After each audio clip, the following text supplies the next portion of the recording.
電吉クラブです。収納式の液ジオラマの制作もいよいよ最終回です。ジオラマに人や車や花などを配置することでにぎわいの温泉街になっていく様子をご覧に入れましょう。どうぞ最後までお付き合いください。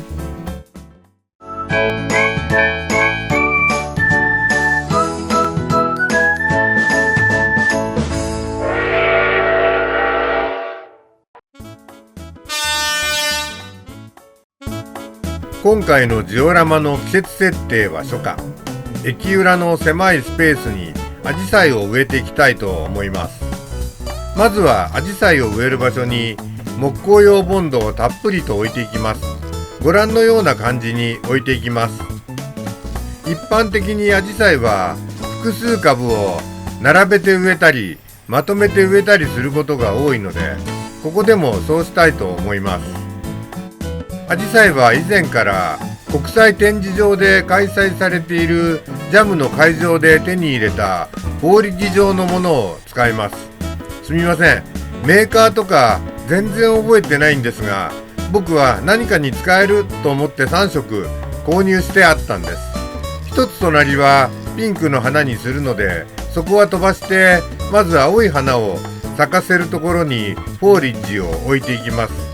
色は青、ピンク、白の3色なので、どの色のアジサイも存在するので全色使うことにしました。でもアジサイといえば青系が多いので、青いフォーリッジをどうしても対応しますね。この製品は小さな塊になっているフォーリッジと綿帽子状になっているものがあるので、ピンセットの先で白い木工用ボンドに押し込んであげないとくっつきません。ただ置いていくだけではダメそうです。木工用ボンドの表面張力の壁を破ってフォーリッジや綿帽子を押し込む作業は予想していませんでした。押し込みすぎるとピンセットの先にボンドがついてしまいますし、なかなか押す加減が難しいので参りました。でもそんなこんなでどんどん巻いていきます。アジサイは群生していてなんぼ、固まっていたり並べて植えられていてアジサイらしく見えるものです。どうですか？こんな感じに並べていきます。今度はピンクの花色のアジサイです。ピンク系のアジサイもよく見かけますので、こちらもどんどん巻いていきます。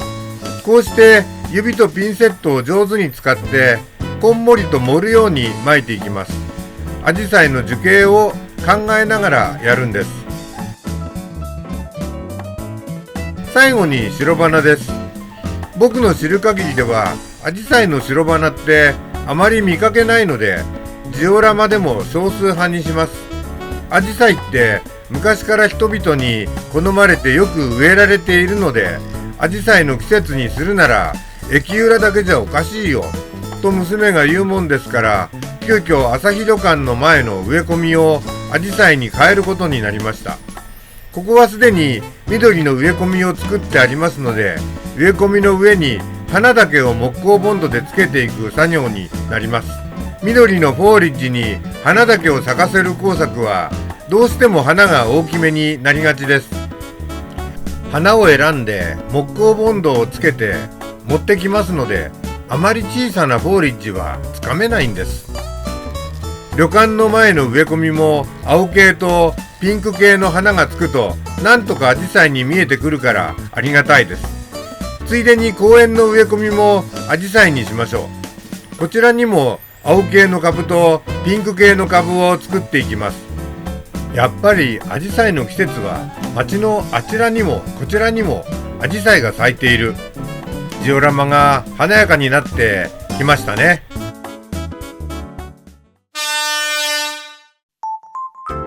次はバス停でバスを待っている人とちょうどそこにバスが来たシチュエーションを再現してみましょう。バス停は3系のペーパーキットから切り出したものを、バスを待つ乗客はジオコレの佇む人から使っています。バスもジオコレのバスコレクションですが、トイ面に停車中のボンネットバスと塗り分けが似た昭和のバスをチョイスしました。次は街の賑やかしのアクセサリーで街灯の取り付けです。僕が作っているのはモジュールレイアウトとかセクションジオラマとか呼ばれるタイプの組み立て式のジオラマなので、街灯はすべてダミーになってしまいます。今回は温泉街によく似合う 3K の街灯 A というペーパー式の組み立てキットのご紹介です。ご覧のように厚手のペーパーにレーザーカットで部品を加工してくれているので、カッターで簡単に切り抜くことができます。カッターはケチケチしないで、切れ味が悪くなったらすぐに折るが基本です。部品の切り口は製品の完成度を左右します。部品を切り出したら作例のように木工ボンドをちょいとつけて設計図通りに重ねていきます。そして街灯の頭部分が出来上がったら柱の部品に接着していきます。この作業も木工ボンドで大丈夫です。街灯の姿ができてきたら、今度は柱についている賑やかしの旗を取り付けます。製品では旗か〇〇商店街という看板かどちらかを選択する仕様になっていましたので、僕は旗を選びました。はい、こんな感じに出来上がっていくんです。柱まで含めてすべて紙製ですが、結構しっかりした出来上がりなんですよ。街灯が組み終わったら取り付けします。取り付けにはご覧のように合成ゴム系接着剤を使いました。街灯を取り付ける部分にドリルで 0.7 ミリの穴を開けておいて、柱先端2ミリぐらいを差し込んだところで固定します。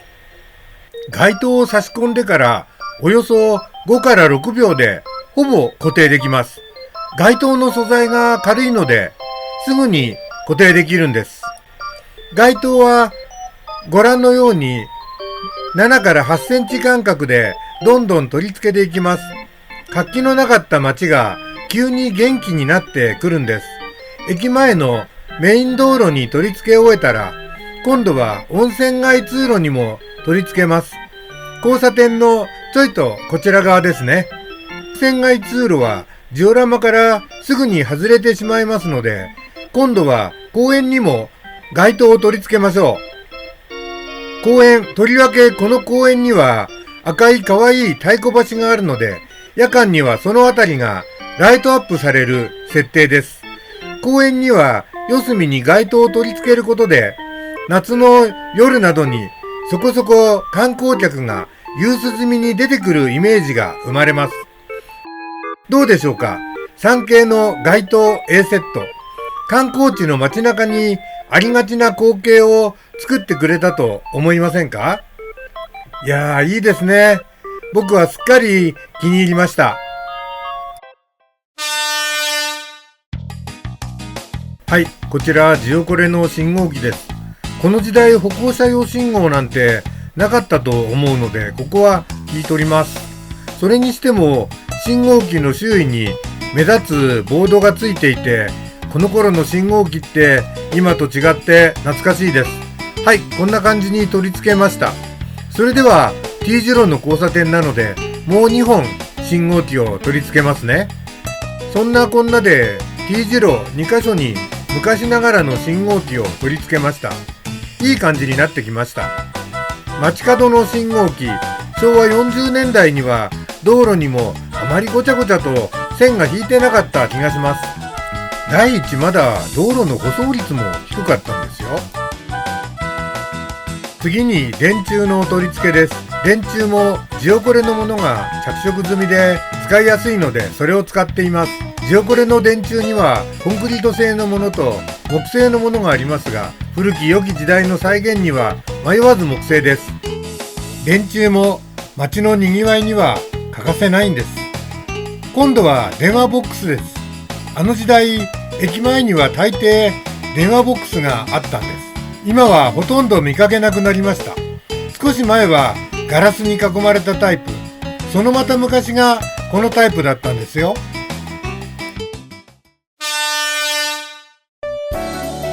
それではいよいよジオラマに人を配置していきましょう。人が生活をしているから鉄道があるわけで、それだからこそそこに人がいるだけでジオラマは急に生き生きとしてくるんです。まずは駅のベンチから設置していますね。はい、それでは人を配置していきましょう。まずは学校帰りの高校生の配置です。実は田舎の地方鉄道にとって高校生ってとっても大切なお客さんなんです。僕が出張でよく訪れた山口県の山陽線も美祢線も朝夕は通学する高校生の皆さんでいっぱいでした。この子とこの子は友達で、この子とこの子も友達同士なんて考えながら配置しているだけで楽しいんですよ。今度は下りホームにやってきました。こちらのホームには駅舎があるので、その前に駅長さんを配置したら、やっぱりローカル線の立役者、高校生を配置します。下り線はこの先2駅しかないので、電車を待つ人も少なめにしました。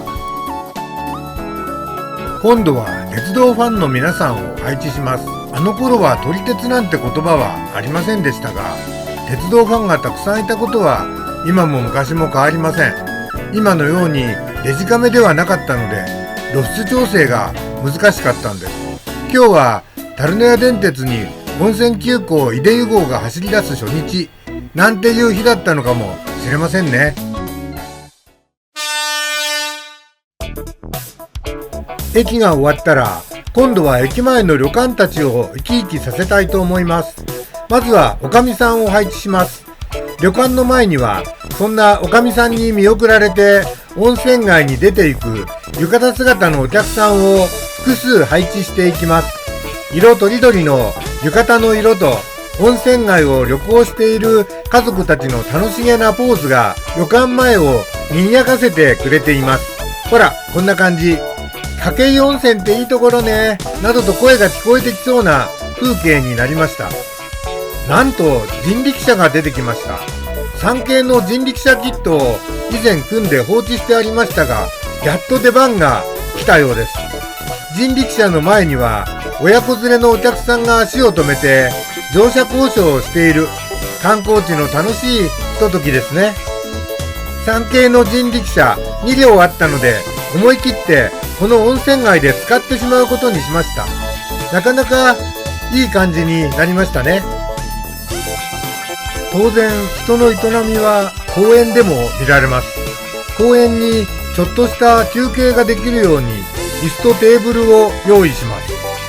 そうするとそこには人が集まってきて思い思いの時間を過ごしています。お弁当を食べたりお茶を飲んだり、そうなると街もパラソルを用意して日陰の演出をしたりします。初夏ですからそろそろ紫外線が気になるんですね。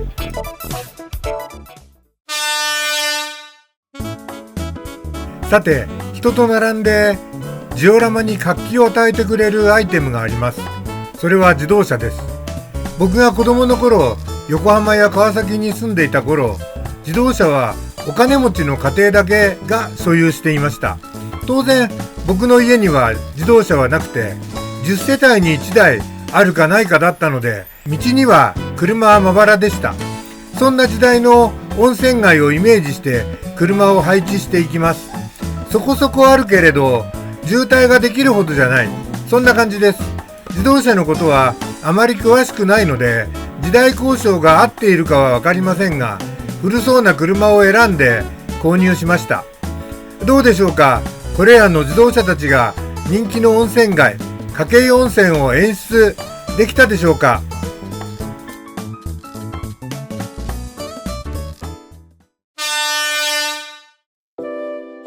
屋根の取り付けですが、ジオコレのアーケードセットの屋根を流用します。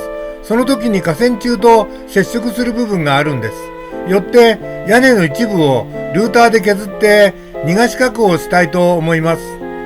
僕は近所のホームセンターで買ったプロピソンの MM50D というミニルーターを使っています。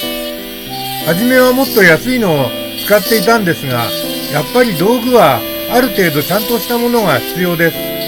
ピンセット、ニッパー、ヤットコ、面相筆などは多少高くてもちゃんとしたものを揃えましょう。加工ができたらホームに取り付けていきます。貧弱な細い足を交換しようかとも思いましたが、そのまま使うことにしました。ダメなら後日取り替えることもできますし。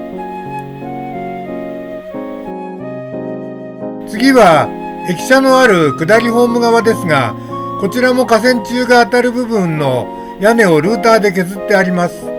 駅舎のある部分は屋根の足を現物合わせで切り詰めて調整してあります。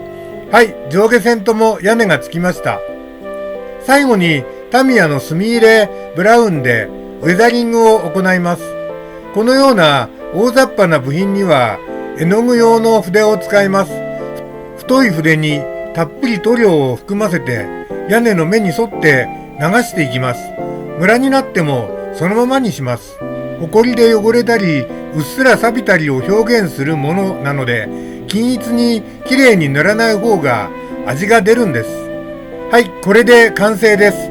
我が家の地方鉄道樽の屋電鉄掛湯温泉駅が出来上がりました。